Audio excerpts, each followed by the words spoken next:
नमस्कार,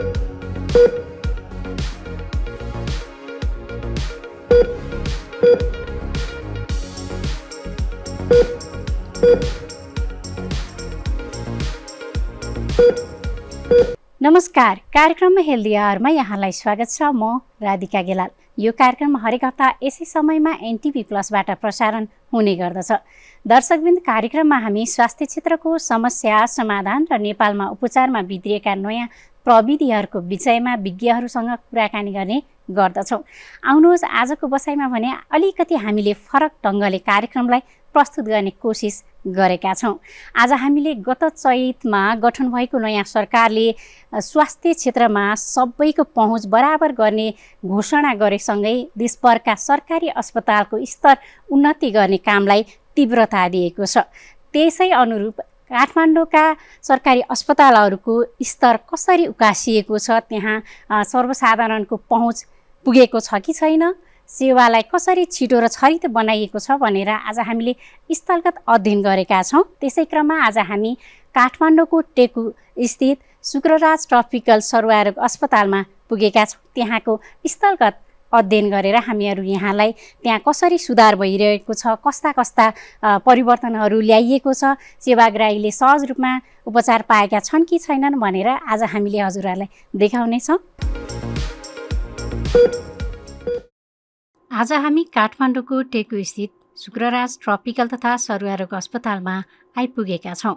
सधैँ अस्तव्यस्त र गेटबाटै शौचालयको गन्ध आउने सरकारी अस्पतालहरू अहिले भने व्यवस्थित बनेका छन्।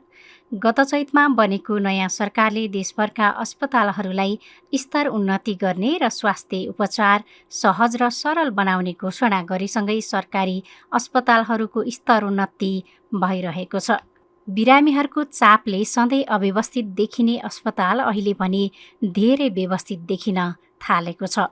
अस्पताल प्रशासनले लामो समय लाइनमा बस्नुपर्ने बाध्यतालाई हटाएर व्यवस्थित टिकट काउन्टरहरूको निर्माण गरेको छ, जहाँ गर्भवती महिला, अपाङ्गता भएका व्यक्ति र वृद्धको लागि छुट्टै काउन्टरको पनि व्यवस्था गरिएको छ। सुरक्षित स्तनपान कक्षको पनि व्यवस्था गरिएको छ। सर्वसाधारणका लागि सहज बनाउन सोधपुछ कक्षको स्थापना गरिएको छ। यो हेल्प डेस्क हुँदा चाहिँ यहाँ आउने पेसेन्टहरूलाई चाहिँ धेरै सजिलो भएको, उहाँहरू अलमलिनु नभएको होइन, उहाँहरूले सबै सुविधाहरू कहाँ के कसरी कता गर्ने भन्ने जानकारी मैले दिन पाउँदा चाहिँ उहाँलाई सजिलो सहज भएको जस्तो फिल भएको छ। मलाई चाहिँ यो हुनु चाहिँ चाहिने रहेछ भन्ने चाहिँ भएको छ। यो हेल्प डेस्क हुन्छ नि, कोही अलमलिनु भएको छैन। म यहाँ बसिकन चाहिँ अनि सोध्नुहुन्छ, म लोकेसन दिन्छु, राम्रोसँग गएर पुग्नुहुन्छ। आफ्नो के प्रब्लम भएर आउनु भएको छ क्लियर तरिकाले गर्नुहुन्छ, जान्नुहुन्छ। उहाँहरूले झुक्किनु भएको, उहाँहरू यताउति अलमलिनु भएको छैन। म यहाँ बसिकन सिधै आउनुहुन्छ, मलाई सोध्नुहुन्छ, म उहाँहरूले बुझ्ने तरिकाले सजिलोसँग भनेर पठाउँछु। अब कसै अब अशक्तहरू आउनुभयो भने व्हिलचेयर पनि छ, उहाँलाई व्हिलचेयरमा हालेर लाने गरेको छ, व्हिलचेयर दिने गरेको छ। नबुझ्ने नपुग्न सक्नुहुन्न नि उहाँलाई लिएर जाने नि गरेको छ। के को लागि आउनु भएको छ होइन, कहाँ कसरी गर्ने सकेसम्म चाहिँ मैले मेरो तर्फबाट गरिरहेको छु। सरकारी अस्पतालमा औषधिको अभाव हुन्छ भन्ने जनगुनासालाई सम्बोधन गर्दै सुलभ फार्मेसीको व्यवस्था गरिएको छ, जहाँ बिरामीहरूले सुलभ मूल्यमा औषधि प्राप्त गर्नेछन्। बिरामीहरू अलमलमा नपरुन् भनी सम्बन्धित रोगका चिकित्सकहरूलाई भेट्ने स्थानको बारेमा सङ्केत बोर्डहरू मार्फत सहज बनाइएको छ। अस्पताल सरसफाइका लागि दैनिक रूपमा कार्यतालिका बनाएर काम हुन थालेका छन्। वार्डहरूमा बिरामी तथा कुरुवाहरूका लागि पिउने पानीको व्यवस्था गरिएको छ। पहिलाभन्दा छिटो र सहज रूपमा उपचार पाएको सेवाग्राहीहरूको अनुभव छ। अहिले त धेरै नै सुधार भएको छ। यहाँ चाहिँ पहिलाभन्दा पनि, पहिला त बस्ने ठाउँ पनि एकदम फोहोर जस्तै, अब कुपन लिँदा पनि नहुने, एकदम प्याक ठेलाठेल हुन्थ्यो मान्छेहरू टिकटको लागि पनि। डक्टरहरू पनि एकदम राम्रो हुनुहुन्छ। यहाँ चाहिँ मलाई चाहिँ औषधिको लागि पनि उहाँहरूले होइन फ्री दिइराख्नु भएको छ। अहिले चाहिँ आउने बित्तिकै जो टोकन पनि सहजै पाइन्छ, सहजै पाइरहेको छु। डक्टर भेट्नुहुन्छ, एकै दिनमा उपचार सम्भव छ होइन? हजुर हजुर, अहिले सम्भव छ। पहिलाभन्दा त धेरै नै छ परिवर्तन भइरहेको। हजुर हो, पहिले पनि धेरै राम्रो भएको छ। पहिले म सुरुमा जतिखेर आउँथेँ यहाँ, म यहाँ रेगुलर मेडिसिन लिन थालेँ मैले 7-8 वर्षको। त्यतिखेर आउँदा केही पनि थिएन, हस्पिटल प्रायः सरकारी हस्पिटल सरकारी जस्तो लाग्थ्यो। तर अहिले धेरै नै व्यवस्थित भएको छ यहाँको। अरूको टिकटिङदेखि लिएर भित्रको सर्भिसदेखि लिएर डक्टरहरूदेखि लिएर धेरै चेन्ज भएको छ। डक्टरहरूको लागि भन्ने हो भने डक्टरहरू एकदम सजिलो उपलब्ध हुनुहुन्छ यहाँ अहिले। डक्टरहरू भयो, तपाईँको ल्याबको सुविधाहरू भयो, हरेक चिजको लागि राम्रो छ। सबै भ्याउँछु म बिहान 9 बजे आएँ भने 1 बजेसम्म म सबै भ्याएर घर गइसकेको हुन्छु। त्यस्तो केही पनि छैन यहाँ। त्यो पहिले जस्तो साह्रो गाह्रो त सरकारी हस्पिटल भन्दैमा धेरै लाइन बस्नुपर्छ, यहाँ के सर्भिस पाइँदैन भन्ने जुन छ त्यो छैन। एकदमै गलत हो, एकदम राम्रो छ यहाँ अहिले। पहिला हामी आउँदा चाहिँ यहाँ अलि उता व्यवस्थित अलि थिएन भने अहिले चाहिँ सबै कुरा सरसफाइ पनि राम्रो छ र टोकन पनि पहिला व्यवस्थित थिएन भने अहिले कुन उपचारको लागि कुन बिरामी आउनुहुन्छ त्यसको राम्रो व्यवस्था भएको छ। बिरामी अनुसारको टोकनको पनि व्यवस्था छ, सरसफाइ पनि राम्रो छ। सरकारले राम्रै गरिरहनु भएको छ अहिले पहिला हेरी। म यो टेकु हस्पिटलमा भ्याक्सिन लाउन जानुपर्ने मलाई कार्ड दिएको, अनि त्यो भएर म आएको। मेरो काम छिटै भयो होइन। अनि अब भ्याक्सिन लिएर गएर लगाइदिने हो डाक्टर साहबले, अनि म आजै गइहाल्ने। राम्रो छ व्यवस्था, राम्रै परिवर्तन अहिले देखाएको छु। एकदम त्यस्तो केही अप्ठ्यारो भएन, छिटो काम भइरहेको छ। ठाउँ ठाउँमा राखिएका गुनासा पेटीहरूले अस्पतालको सेवा र भौतिक सुधारका लागि थप मद्दत पुर्याइएको देखिन्छ। आइसियु कक्षहरूलाई पनि व्यवस्थित बनाइएको छ। कोरोना महामारीपछि बिग्रेर थन्किएका कयौं भेन्टिलेटरको मर्मत कार्यलाई पनि अस्पतालले तीव्र बनाएको छ। पहिला चाहिँ कोभिडको बेलामा हामीसँग आइसियुमा 27वटा भेन्टिलेटर चलेका थिए। ती 27वटा भेन्टिलेटर चाहिँ बिस्तारै अब बिरामी घट्दै जाँदाखेरि, कोभिडको बिरामीहरू नहुँदाखेरि अरू बिरामीहरू मात्र हुँदा त्यति सबै भेन्टिलेटर चाहिएको थिएन। ती भेन्टिलेटरहरू चाहिँ अहिले चाहिँ 8वटा भेन्टिलेटर चाहिँ मर्मत भएर हामीसँग स्ट्यान्ड बाई अवस्थामा। अब हामी कहाँ चाहिँ कस्तो छ भन्दाखेरिमा सेवा त पहिला पनि फ्रीमा पाइराखेकै हो होइन। त्यसमाथि पनि अहिले फ्री हेल्थ पोर्टल भनेर त्यसको राम्रोसँग एउटा सिस्टममा चाहिँ रेकर्ड भएको छ। अनि त्यसै सामानहरू पनि मर्मत भइरहेछ, बनिराखेको छ। त्यसले गर्दा चाहिँ हामीलाई सर्भिस दिनलाई सजिलो भएको छ। व्यवस्थित पार्किङका साथै वार्डका छेउछाउमा गमलामा लगाइएका बिरुवाले पनि बिरामीलाई सुस्थ वातावरण निर्माण गरेको छ। पहिला भन्दा पनि अहिले चाहिँ मन्त्रालयबाट पनि प्रष्ट निर्देशनहरू आउने गरेको छ। पहिला पनि थियो, काम गर्न अहिले सहज नै लागेको छ हामीलाई। अब हामीले चाहिँ शासकीय सुधार अनुसार चाहिँ विभिन्न अब सरसफाइ अभियानहरू साप्ताहिक रूपमा सरसफाइको अभियानहरू पनि सञ्चालन गरेका छौँ। यो गर्मी सिजन छ, महामारीको बेलामा हुनसक्ने महामारीलाई पनि हामीले चाहिँ कसरी त्यसलाई सम्बोधन गर्न सकिन्छ, महामारीलाई कसरी चाहिँ निदान गर्न सकिन्छ भन्नेतिर पनि हामी सजग छौँ।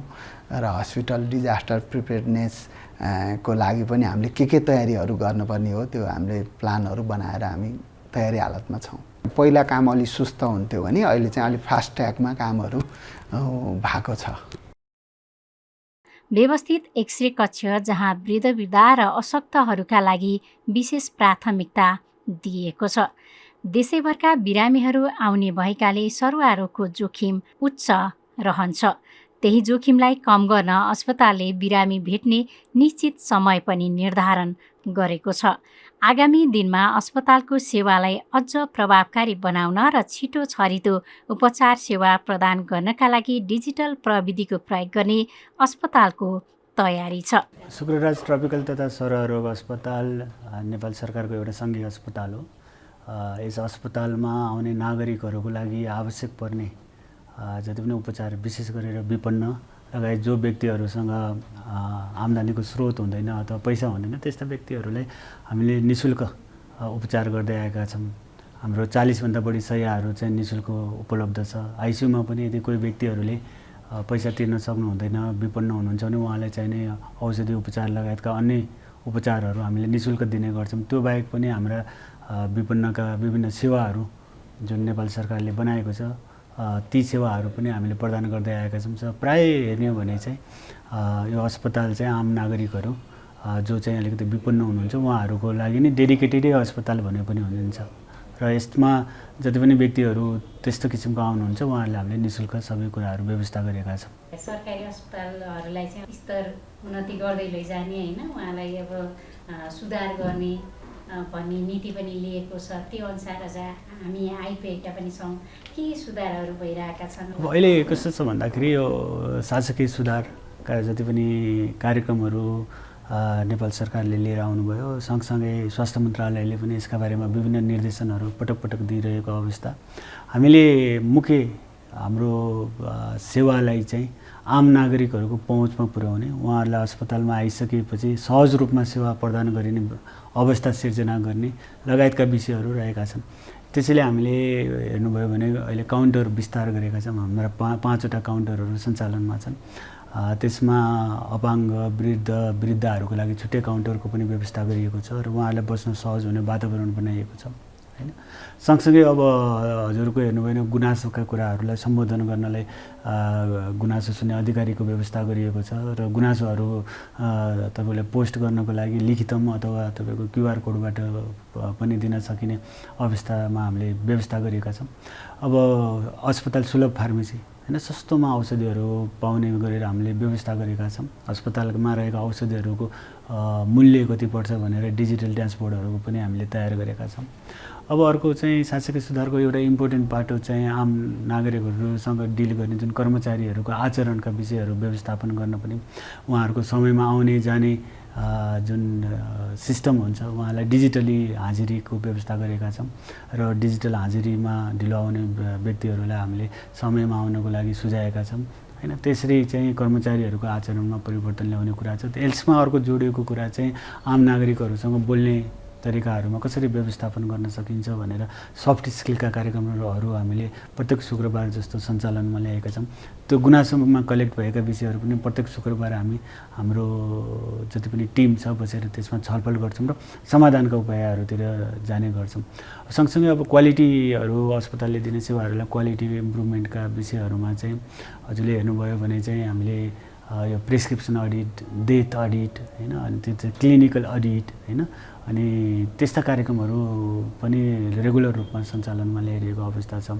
अनि कर्मचारीको तपाईँको सेवा प्रदान गर्ने जुन क्वालिटी इम्प्रुभमेन्टको लागि ACLS, BLS जस्ता ट्रेनिङहरू चलाउने, CMAहरू सञ्चालन गर्ने, ग्रान्ड राउन्ड लिने कुराहरू पनि सञ्चालनमा रहेका छन्।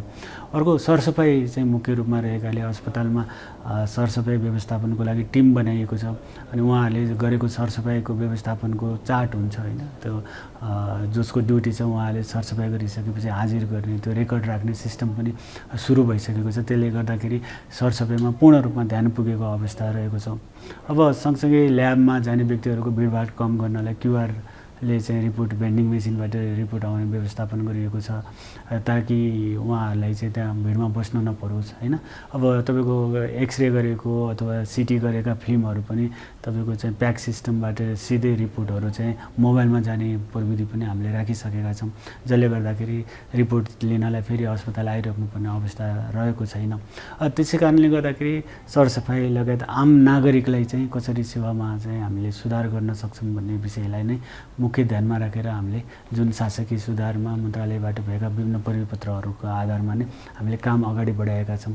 नेभिगेसनका कुराहरू भयो, अनि त्यसपछि आएर चाहिँ सरसफाइका कुराहरू भयो, अनि त्यसपछि आएर हजुरको हुन्छ नि काउन्टर विस्तार, भिडभाड कम गर्ने कुराहरू, भनौँ न सामान्य कुरा पानीको व्यवस्थापन लगायतका यी सानसानो कुराहरू जसले चाहिँ एकदमै फरक पर्छ, ती कुराहरूको व्यवस्थापनमा हामी लागिरहेका छौँ र अझै कति कुराहरू हामीले गर्नु बाँकी छ, त्यसमा हामी प्रयत्न गरिरहेका छौँ। सरकार गठन भएको 100 दिनभित्र स्वास्थ्य क्षेत्रमा देखिएका यस्ता सुधारले उपचार खर्चको अभावमा कोही पनि उपचारबाट वञ्चित हुन नपर्ने अवस्थाको सिर्जना गर्न सरकार सफल हुनेछ भन्नेमा हामी पनि आभारी छौँ। आजको कार्यक्रमको समय सकिएको छ। आगामी हप्ता हामी यस्तै विषयवस्तु लिएर फेरि यहाँमाझ उपस्थित हुनेछौँ। तबसम्मको लागि म लगायत मेरो सम्पूर्ण टिम बिदा चाहन्छौँ। नमस्कार।